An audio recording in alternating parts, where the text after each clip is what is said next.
नमस्कार मित्रांनो, PRC मराठीवरती तुमचं स्वागत आहे. तलाठी भरती सराव प्रश्नपत्रिका प्रश्नसंच 14 या व्हिडिओमध्ये आज आपण प्रश्नसंच 14 बघणार आहोत.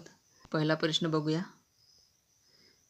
रिझर्व्ह बँकेत खालीलपैकी कोणती नोट छापली जाऊ शकत नाही? 20 रुपयाची नोट, 5 रुपयाची नोट, 1 रुपयाची नोट, 500 रुपयाची नोट.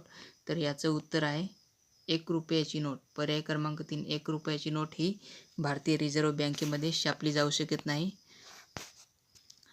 1 रुपयाची नोट आणि नाणी लक्षात ठेवा. 1 रुपयाची नोट आणि नाणी यांची छापाई भारताचं जे अर्थ मंत्रालय आहे, वित्त मंत्रालय, त्यांच्यामार्फत 1 रुपयाची नोट आणि नाणी यांची छापाई केली जाते. आणि बाकीच्या ज्या इतर सर्व नोटा आहेत त्या भारतीय रिझर्व्ह बँकेत छापल्या जातात. लक्षात ठेवा. पुढील प्रश्न. भारताचे पहिले गृहमंत्री कोण होते? सुभाषचंद्र बोस, इंदिरा गांधी, दादासाहेब आपटे, सरदार वल्लभभाई पटेल.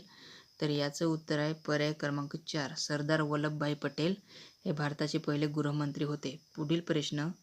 कुटुंब न्यायालयाची म्हणजेच फॅमिली कोर्ट याची स्थापना सर्वप्रथम कोणत्या देशात झाली? तर याचं उत्तर काय असेल? भारत, अमेरिका, नेपाळ, चीन. तर याच्यापैकी कोणत्या देशात? तर पर्याय क्रमांक 2, अमेरिका या देशात कुटुंब न्यायालयाची स्थापना सर्वप्रथम झाली. MPSC, TCS आणि IBPSच्या पॅटर्ननुसार ही सराव प्रश्नपत्रिका आपण तयार केलेली आहे. तलाठी भरती तर असेलच, पण त्याचबरोबर पोलीस भरती असेल, शिपाई भरती असेल, लिपिक भरती असेल, वनरक्षक भरती असेल, ग्रामसेवक भरती असेल आणि इतर ज्या बाकीच्या भरत्या आहेत त्या सर्वच परीक्षांसाठी ही प्रश्नपत्रिका तुम्हाला महत्त्वाची ठरणार आहे. पुढील प्रश्न. जातनिहाय पाहणी करणारे देशातील पहिले राज्य कोणते? महाराष्ट्र, पश्चिम बंगाल, मणिपूर, बिहार. तर याचं उत्तर आहे पर्याय क्रमांक 4, बिहार हे राज्य जातनिहाय पाहणी करणारे देशातील पहिले राज्य आहे. पुढील प्रश्न. विधानसभा आणि विधान परिषदा यांच्या निवडणुका कोणत्या आयोगाकडून घेतल्या जातात? राज्य निवडणूक आयोग, केंद्रीय निवडणूक आयोग किंवा राज्य निवडणूक आयोग व केंद्रीय निवडणूक आयोग संयुक्त. तर याचं उत्तर आहे पर्याय क्रमांक 2, केंद्रीय निवडणूक आयोगामार्फत विधानसभा आणि विधान परिषदा यांच्या निवडणुका घेतल्या जातात. आणि त्याचबरोबर राष्ट्रपती, लक्षात ठेवा, राष्ट्रपती, उपराष्ट्रपती आणि लोकसभा आणि राज्यसभा यांच्यासुद्धा निवडणुका केंद्रीय निवडणूक आयोगामार्फत घेतल्या जातात. आणि बाकीच्या ज्या निवडणुका आहेत त्या राज्य निवडणूक आयोगामार्फत घेतल्या जातात. म्हणजे स्थानिक स्वराज्य संस्थांच्या निवडणुका ह्या राज्य निवडणूक आयोगामार्फत घेतल्या जातात आणि केंद्रीय निवडणूक आयोगामार्फत, लक्षात ठेवा, लोकसभा, राज्यसभा, राष्ट्रपती, उपराष्ट्रपती आणि विधानसभा आणि विधान परिषदा यांच्या निवडणुका, या 6 संस्थांच्या निवडणुका केंद्रीय निवडणूक आयोगामार्फत घेतल्या जातात. पुढील प्रश्न. राज्य निवडणूक आयुक्तांची नियुक्ती कोण करतात? केंद्रीय निवडणूक आयुक्त करतात की राष्ट्रपती करतात की राज्यपाल करतात की पंतप्रधान करतात? तर याचं उत्तर आहे पर्याय क्रमांक 3, राज्यपाल हे राज्य निवडणूक आयुक्तांची नियुक्ती करतात. पुढील प्रश्न. महाराष्ट्र राज्यामध्ये एक मुख्य माहिती आयुक्त व 7 आयुक्त कार्यालये आहेत. ही माहिती योग्य आहे की अयोग्य ते सांगा.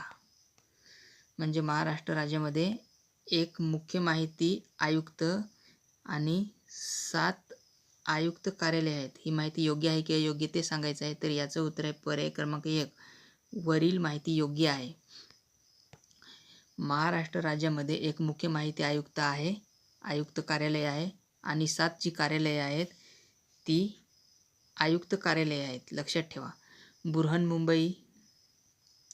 बृहन्मुंबई, कोकण, नाशिक, पुणे, छत्रपती संभाजीनगर, अमरावती आणि नागपूर या 7 ठिकाणी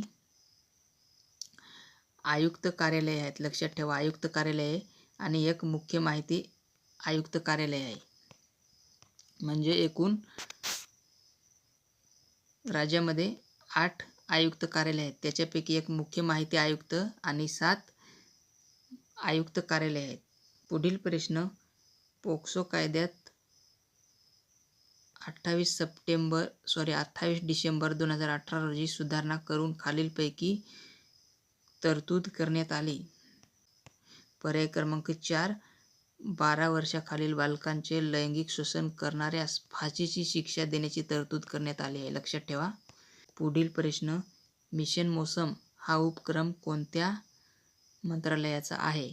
केंद्रीय पर्यावरण मंत्रालय, केंद्रीय वाहतूक मंत्रालय, केंद्रीय पृथ्वी विज्ञान मंत्रालय, केंद्रीय संरक्षण मंत्रालय. तर याचं उत्तर आहे पर्याय क्रमांक 3, केंद्रीय पृथ्वी विज्ञान मंत्रालय. या मंत्रालयाचा मिशन मौसम हा उपक्रम आहे. पुढील प्रश्न, विदेशात शाखा उघडणारी पहिली भारतीय बँक कोणती? Punjab national, Canara bank, bank of Baroda, bank of India, bank of Baroda. तर याचं उत्तर आहे पर्याय क्रमांक 3, बँक ऑफ इंडिया. या बँकेने विदेशात आपली पहिली शाखा सुरू केली. लंडन येथे शाखा सुरू केली. लक्षात ठेवा, लंडन या देशामध्ये आपली पहिली शाखा 1946 साली सुरू केली. पुढील प्रश्न, देशात अमृत योजनेची स्थापना कधी करण्यात आली?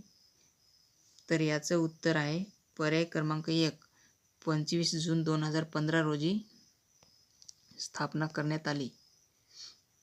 पुढील प्रश्न, महाराष्ट्रातील मध्यवर्ती ऊस संशोधन केंद्र कोठे आहे? श्रीरामपूर, मांजरी, श्रीवर्धन, पाडेगाव. तर याचं उत्तर आहे पर्याय क्रमांक 4, पाडेगाव, सातारा येथे महाराष्ट्रातील मध्यवर्ती ऊस संशोधन केंद्र आहे. पुढील प्रश्न, महाराष्ट्रातील द्राक्षे संशोधन केंद्र व कांदा संशोधन केंद्र. इथे थोडी स्पेलिंग मिस्टेक झालेली आहे. संशोधन, महाराष्ट्रातील द्राक्ष संशोधन व कांदा संशोधन केंद्र कोठे आहे? महाबळेश्वर, पिंपळगाव, बसवंत, अकोला, जळगाव. तर याचं उत्तर आहे पर्याय क्रमांक 2, पिंपळगाव, बसवंत, नाशिक येथे द्राक्ष संशोधन व कांदा संशोधन केंद्र आहे महाराष्ट्रातील. लक्षात ठेवा. पुढील प्रश्न, महाराष्ट्रातील चंद्रपूर जिल्ह्यातील कोणत्या तालुक्यात सर्वात जास्त दगडी कोळशाचे साठे आहेत? तर याचं उत्तर आहे पर्याय क्रमांक 1, बल्लारपूर या तालुक्यामध्ये दगडी कोळशाचे सर्वात जास्त साठे आहेत, चंद्रपूर या जिल्ह्यामध्ये. पुढील प्रश्न, 2011 साली हरित GDP, ग्रीन GDP ही संकल्पना सुरू करण्यासाठी कोणती समिती नेमली होती? याचं उत्तर आहे पर्याय क्रमांक 2, पार्थ दास गुप्ता ही समिती नेमली होती 2011 साली हरित GDP संकल्पना सुरू करण्यासाठी. लक्षात ठेवा, पार्थ दास गुप्ता समिती. पुढील प्रश्न, फुले समृद्धी, दारणा, कर्जत, बासमती, इंद्रायणी, आंबेमोहर या कोणत्या पिकाच्या जाती आहेत? कोणत्या पिकाच्या जाती आहेत? बाजरी, भात, कापूस, भुईमूग. तर याचं उत्तर आहे पर्याय क्रमांक 2, भात म्हणजेच तांदूळ या पिकाच्या या जाती आहेत. कोणत्या जाती? तर फुले समृद्धी, दारणा, कर्जत, बासमती, इंद्रायणी, आंबेमोहर या जाती. पुढील प्रश्न, तेल्या, सुरसा, मर, करपा हे रोग प्रामुख्याने कोणत्या फळ पिकावर पडतात? चिकू, मोसंबी, लिंबू, डाळिंब. तर याचं उत्तर आहे पर्याय क्रमांक 4, डाळिंब या पिकावर हे रोग प्रामुख्याने पडतात. पुढील प्रश्न, भारताच्या राष्ट्रीय उत्पन्नाची गणना प्रतिवर्षी टिंब या वित्तीय वर्षासाठी केली जाते. तर याचं उत्तर आहे पर्याय क्रमांक 2, 1 एप्रिल ते 31 मार्च. आपल्या भारतामध्ये जे आर्थिक वर्ष असतंय ते मित्रांनो 1 एप्रिलला सुरू होतंय तर 31 मार्चला पूर्ण होतंय. म्हणजे 31 मार्चपर्यंत जो आर्थिक अहवाल असतोय तो केंद्र सरकार आपल्याकडे प्राप्त करून घेतो आहे आणि 31 मार्च नंतर 1 एप्रिलला दुसरं आर्थिक वर्ष सुरू होते, म्हणजे पुढील आर्थिक वर्ष सुरू होते. 31 मार्चला ते पूर्ण होते, लक्षात ठेवा. पुढील प्रश्न, स्थानिक स्वराज्य संस्थांमध्ये महिलांना 50% आरक्षण देणारे पहिले राज्य कोणते? केरळ, उत्तराखंड, राजस्थान, बिहार. तर याचं उत्तर आहे पर्याय क्रमांक 4, बिहार. पुढील प्रश्न, महाराष्ट्रात देवीची 3.5 शक्तिपीठे आहेत, त्यापैकी अर्धपीठ शक्तिपीठ कोणते? महालक्ष्मी देवी, तुळजाभवानी देवी, रेणुका माता देवी, सप्तशृंगी देवी. तर याचं उत्तर आहे पर्याय क्रमांक 4, सप्तशृंगी देवी वनी.